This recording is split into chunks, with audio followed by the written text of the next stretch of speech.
암 발병률이나 심혈관계 질환의 발병률 그리고 사망률이 줄어들었습니다.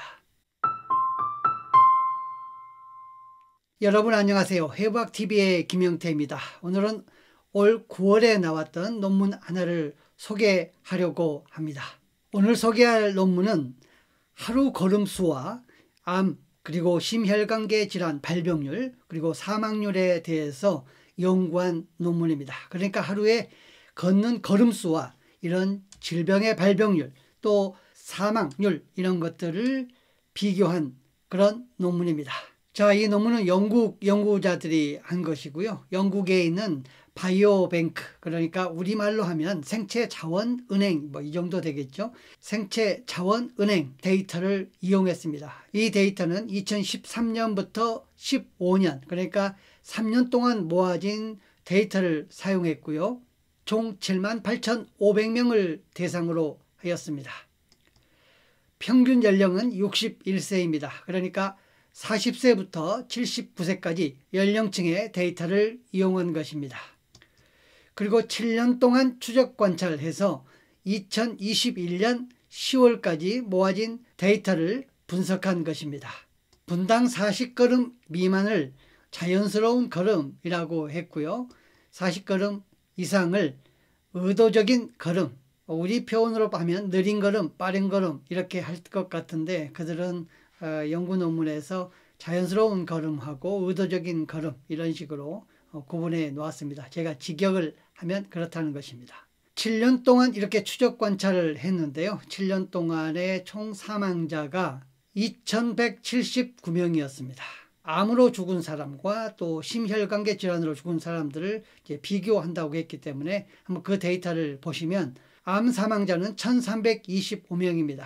얼마가 발병했냐면 2,813명이 발병했는데 그중에서 절반가량인 1,325명이 7년 동안에 사망한 것입니다. 그리고 심혈관계 질환으로 죽은 사람은 664명입니다. 심혈관계 발병은 10,000명이 넘습니다. 1,245명인데요. 그중에서 664명이 사망한 것입니다. 이 연구의 목적인 암 발병률 그리고 심혈관계 발병률 그리고 그것의 사망률 이제 이런 것들을 비교한 것인데요. 빠르게 결론을 말씀드리면 많이 걸을수록 1만 보에 가까울수록 그리고 더 빠르게 걸을수록 암 발병률이나 심혈관계 발병률 그리고 이에 따른 사망률이 줄어든 것을 알 수 있었습니다. 그러면 이런 의문이 들 것입니다. 10,000보 이상 걸은 사람은 어때? 그 데이터는 분석하지 못했다라고 이 연구자들은 논문에서 얘기하고 있습니다. 이 논문의 연구자들도 자신의 데이터, 자신의 분석들이 의미가 있지만 한계가 있다라는 표현을 씁니다. 여기서 한계가 있다는 것은 사실 한 개인의 건강, 수명, 또 발병 이런 것들은 극히 개인적인 것이기 때문입니다. 이 데이터를 가지고 빨리 걷고 많이 걷고 그리고 10,000보에 가깝게 걸으면 오래 살아 라는 좀 일반화하는 것은 좀 위험하다라고 조심스럽게 접근합니다. 외국의 논문과 우리나라 사람들의 반응은 좀 다르죠. 우리나라 사람들은 뭐 하면 어쩐다 이런 결론적인 걸 좋아하죠. 유명 유튜브들도 대부분 그렇게 얘기하죠.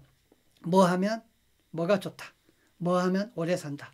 뭐 하면 암이 치료된다. 이런 식의 결론적인 얘기하는 것들을 좋아하는데 조금 더 조심스럽게 접근했으면 좋겠습니다. 앞서 이야기한 대로 한 개인의 삶과 죽음, 질병 이런 것들은 극히 개인적인 것이기 때문입니다. 이런 데이터를 아는 것도 중요하지 않습니다. 밖에 나가서 운동을 하는 것이 중요합니다. 물론 이런 데이터들이 의학적으로 의미가 없는 것은 아닙니다. 연구자들이 언급했듯이 의미는 있습니다. 그러니까 운동을 좀 꾸준히 강도를 좀 높여서 하자는 그런 의미로 이 연구가 된 것 같습니다. 올 마지막 주 이렇게 정리하면서 논문 하나를 리뷰했습니다. 여러분들의 삶이 더욱더 건강하고 행복한 삶의 시간 되길 소망합니다. 고맙습니다. 해부학TV의 김영태였습니다.